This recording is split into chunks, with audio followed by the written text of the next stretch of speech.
ለምሳሌ ስለ እህትህ የምትጠይቀው ስለ ሚስትህ የምትጠይቀው ስለ ባልሽ የምትጠይቀው ስለ እህትሽ ስለ ወንድምሽ ስለ ቤተሰብሽ ስለ ልጆችሽ ስለ ልጆችህ የምትጠይቀው ጥያቄ ምልጃ ተብሎ ይጠራል።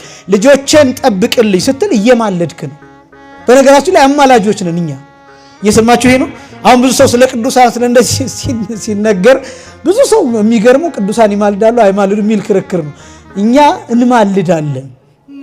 እንዳትኮሩ እንደዚህ ስላችሁ እኛንን አማልደን እንደዚህ ምናምን ብላችሁ ሄዳችሁ ደግሞ ሌላ ችግር እንዳትፈጥሩ። እንለምናለን ስለሌሎች። ለምሳሌ በእንተ ቅዱሳት የሚባል በቅዳሴ ሰዓት የሚጸለይ ጸሎት አለ። ዲያቆን የሚያነበው ስለ እጽዋት የሚማለድበት፣ ስለ አዝርዕት የሚለመንበት፣ ስለ አትክልት የሚለመንበት፣ ስለ ንጉሱ ስለ መሪው ስለ ኢትዮጵያ መሪ የሚለመንበት፣ ስለ ወታደሮቹ የሚለመንበት፣ ስለ ሰራዊቱ የሚለመንበት፣ ስለ ነጋዴዎቹ የሚለመንበት፣ መርከብ ተሰብሮባቸው በባህር ላይ ስለሚቸገሩ ሰዎች የሚለመንበት፣ ማዕበል ሞገድ ተነስቶባቸው ባህር ላይ ሆነው ስለሚጨነቁ ሰዎች የሚለመንበት፣ ስለ ሕፃናት የሚለመንበት፣ ሌላው ቀርቶ የወንዙን ውሃ ሙላልን ብለን እንማልዳለን። አይገርማችሁ? የወንዙን ውሃ ሙላልን